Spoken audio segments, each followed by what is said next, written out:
buddies, welcome to AmassGames. My name is Simon. Today we're looking at hall plans. This is my ranking of the best halls in the Spiel Essen fair, as well as my nicknames for them. Now, some of these nicknames are literally pretty much what you'd expect from these halls, but I just thought some of them a bit different and you might find them interesting. So through here we can see the halls. I'm going to start off with, I don't know, maybe the far end and going across, but I'm not giving you necessarily a ranking, outright ranking. Everything here is probably, I don't know, something between 8 and 9 out of 10, being fantastic. The only reason why it's not higher than a 9 with over 209,000 people or something, and the amount of loos that are available, and sometimes the Wi-Fi, it obviously doesn't push it up to a 10 for me. Also, you can't necessarily walk there very quickly, at least to get to the event.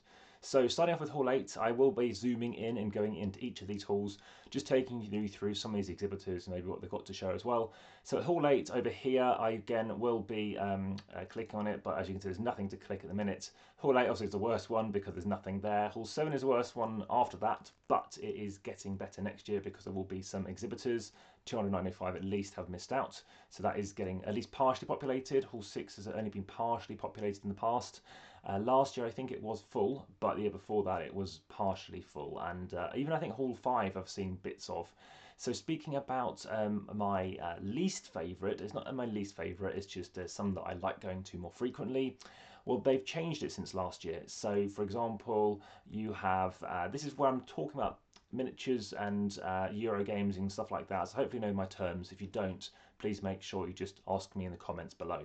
So I'm going to go with what they kind of call these halls, but also what I kind of call them as well, and then go into our nicknames when we get to those halls. So starting off at Hall 6, let's say, that's kind of children's hall now these days, kind of what I call it. That's not my nickname, but we're going to call it that for now. Hall 5, I kind of call it this. I don't know if the exhibitors call it, so this is kind of a nickname, is the kind of indie hall, is that how I kind of call it. Hall 4 has been the manufacturing hall occasionally, and that's still the case, but some of it is in dribs and drabs elsewhere. I think as exhibitors cancel, people just, people have printed off flyers, and therefore you find the odd pocket of people elsewhere as well. Hall 2 is, I think, a cross between Euro and maybe a little bit more indie as well. There's quite a few French and American publishers in there. Over in Hall 1 we have the miniatures hall, and lots of sleeving and cards, basically trading cards and miniatures. They don't necessarily go hand in hand, but that is what it is. And over on Hall, and also these are color coded to kind of show you a little bit. So for example, these are experts, these are children's, that kind of stuff. But over on Hall, here we go. So yeah, we have family is in blue, role playing and card trading over here is in yellow. Sorry, I'm zooming in here, and then we have experts over here and over here, and hobby. So that's kind of what that represents. So yeah, hobby is orange and expert is in purple. So as you can see, family is also in Hall 4, which is a bit weird. Now, this particular year, a lot of Asian publishers, and I have seen Asian publishers before in Hall 4, I have found that to be the case as well. Now, a lot of manufacturing happens in China, at least who attend the fair, but I think in general. So a lot of manufacturing happens in China regardless, but for board games as well. So I think that's maybe why they put them together. That's their choice to do that. But anyway, Hall 3, yeah, the Euro Hall. So that's a kind of name I have, but it's not my nickname. I'll come back to that.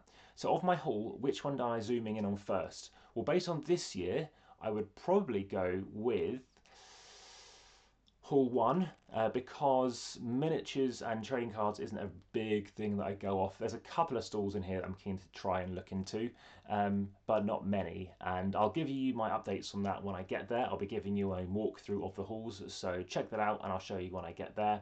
But that is Hall 1. And I would normally zoom in and show you a few more of these things, but I don't know too much about these compared to other places. Obviously, Dragon Shield do sleeves, I know that, etc. So I'm just going to zoom out and take you back through to the prior hall. So as you can click on them and find information, which I tried to do a second ago and that wasn't working. And also the mouse isn't working, so trying a different way. So my next number to go off in would probably be Hall 6, and that is because my nickname for it is kind of spacious, is really cool. The only downside for me is it's so spacious, there's a lot of seating and there's a lot of lack of barriers. There's a lots of open space, quickly get through the spaces, but bizarrely the lack of big walls, which I think is probably to stop make kids feel like it's more open, makes it harder for me to actually spot something. because you need to look on a table. And look at a table, you're walking amongst all these people. And I think I played once briefly in Hall 6 last year, didn't get much of a chance. And that's purely a thing. Now, the layout is identical. Some really cool brands in here, obviously Schmidt, Amigo, Zoc, etc. This is kind of the same brand. Zoc and Norris have got kind of merged together. I mean, Cosmos and the likes were in Hall 3 in the past, and it was just carnage. So I think that's another reason, because Cosmos is a big brand in Germany, especially with Thursday being a bank holiday. I think this could be absolutely mad. So yeah, I haven't spent too much time. I mean, I do, but it's generally on a Sunday, which is interesting because even though that's the quietest day, Sunday's kind of like the children's day, so it's actually difficult to manage. But I don't tend to go into Hall 3 as well because it's carnage as well until the Sunday, I find. But yeah, Hutter is here as well. Hutch, Bombix, Blue Orange, Ravensburger. So they're all found over here. There's some really cool stuff over here. I do like going here. I love the kind of the funky French stuff, and I'll be talking to you more about actually individual publishers in a future video for each one. But Hall 6 is a really tough choice. Having said that, I think I might spend more time here this year. So this was based on last year. I'm planning to probably have it in my top 3 this year, to be honest. However, let's move on again. The next one will be Hall 4 because it's manufacturers. I haven't got a huge skin in the game with manufacturing, so I don't need to spend much time here. There's a few that I'm aware of, you haven't met yet. There's a few people that reached out to me a year or two ago that I was going to speak to, and I haven't spoken to them in person. I know some people got new hires, but it's quite a dark hall. Now, Hall 6 is fairly bright, but Hall 4 is in the corner. It's furthest to get to, it's most annoyingly in the way because you kind of got to go from it for everything. That's maybe why, for a board game event, if you're manufacturing, they're nicely out of the way. That might be, and a bit more, maybe not quieter, but there are some brands in here too. So yeah, the likes of Birdwood are here. As you can see, they do have some other stuff in here. Pink Troubadour, I know they've got a game out by the guy did SETI and Tea Garden. Delicious Games, obviously they're a Czech company, obviously with Vladimir Suchi. North Star, I didn't know they were in this corner. I thought they were in Hall 3. Maybe they've got more. I'm sure they're in more than one. I'm sure they're in Hall 3 as well. So that's interesting. Maybe that's changed.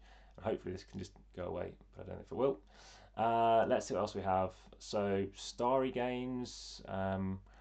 So that's interesting, seeing where I think some of this might have changed around because I know that some of these Taiwan Board Game Designs, TBD, they're up there. Umbrella for a few other brands. Some of their brands though this year actually in Hall 2. Happy Games are a Slovenian company. I don't think they're Greek for some reason. Run by a co-founder Yuri. So they've got all kinds of games there. And okay, so that pretty much covers off Hall 4. So as with these places, I don't necessarily find everything, and that's why I'm going to talk to you about my next favourite or least favourite hall, if you want to look at it like this. So Hall 4, like I said, the Dark Hall. Hall 5 is the Indie Hall, and I call it the Maze because there's just so many stalls in here. And it's because it's kind of square. I so often miss stuff. I just constantly miss certain things in this hall. Pythagoras Pile is a different company to I think it is. Again, it's not a great. Oh, Tosset are back. Okay, that's interesting. And they went for this kind of hall for that. Fracture Yugos are back. This is a Chilean company from Santiago. I was in Santiago earlier this year. This is obviously when I went up to Peru.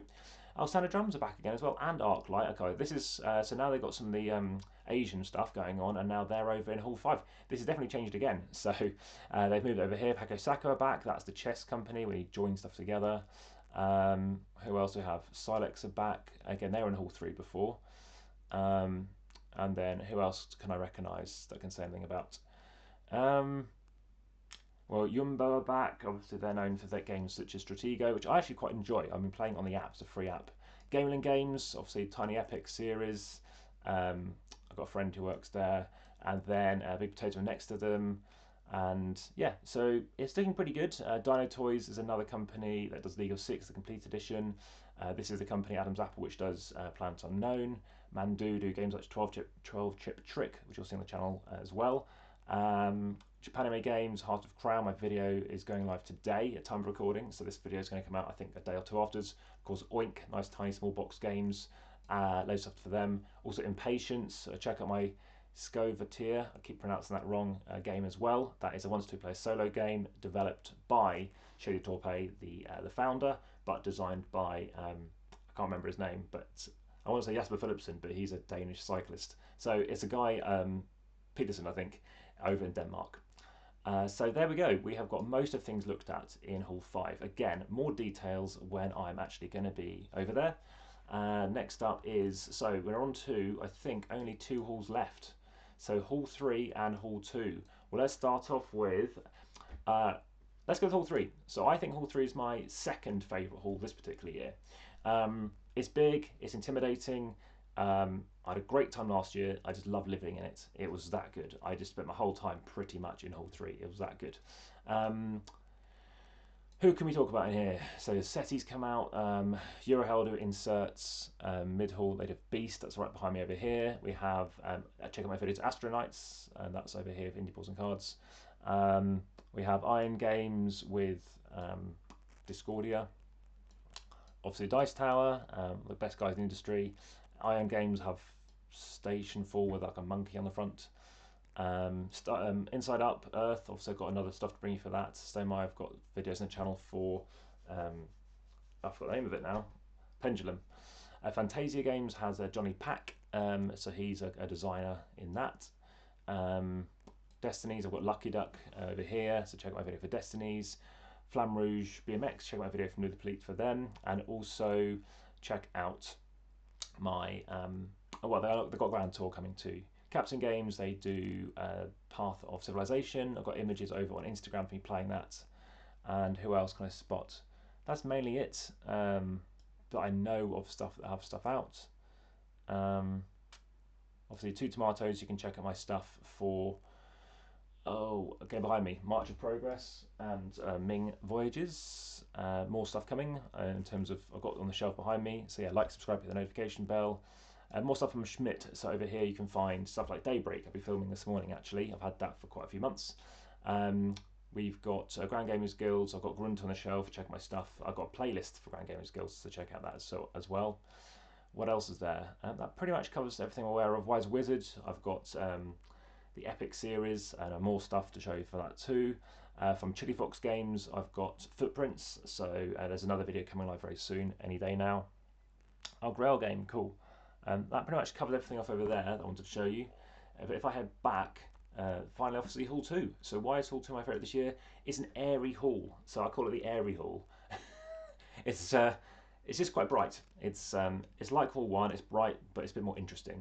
Artist Gallery isn't going to interest me, but we have Arcane Wonders. I've got a new playlist for them, so obviously Foundations of Rome, that kind of stuff you can check out. You've also got other people in here. So Mayday Sleeves, you can check out my various sleeving playlists for them as well. We've also got a few other companies to show you. Playlist Design, I've got Soloween on the channel. And Wonderful World board games, I've got Animal Kingdom, something like that. I can't remember what it's called, but I'll come back to that. Anyway, it's on the channel. I'll see if I can have a playlist for you for that one. I don't know why I can't remember that name. Animals Gathering, that's it. It is very early when I'm filming, by the way. We have other games over here. So a guy called Gareth running Fireplace Games. I don't know too much about it, but those dogs. We've also got Birdwood Games, of course. I've also got stuff on the channel for them, and more stuff I'll be filming too, and also Maple stickers to show you as well. Loads of stuff on the channel for Dragon Dawn Productions. I've also got things to show you from Joy Thinkers, such as from a couple of years ago. What is it called? Bucket King 3D. And can I say a couple of more things? Let's see if we look over here. We've got Albi, so I've got Karak and Karak 2, so check that out on obviously the channel. So Google Karak, that's K-A-R-A-K, and then AmassGames to find that. And Phase Shift, I've got Dungeon Drop, I think it is, so check my video for that. Bezier Game, check my videos such as for Whistle Mountain, and Heidelbear. I've also got games on the channel such as for Time Division and Spicy, amongst others. That pretty much covers everything off. I think there were some other things, but by all means I will be bringing more updates. Check out the description YouTube for links through to images over Instagram, Facebook, also TikTok, the podcast, etc. I will be filming more about this on the podcast. That should be live today. And like I said, I will be doing some hall walkthroughs of Osprey as well, obviously for my Undaunted stuff, amongst other things. So that pretty much covers everything. I hope you found that interesting. Of course, please let me know That's also interesting. We have Garfield games, so check out my videos for Garfield games, such as Legacy of You. It's my most hearted TikTok video. There we go. Thanks so much for watching. And PD Verlag we've also got, so you can see stuff such as for pictures, back to the table.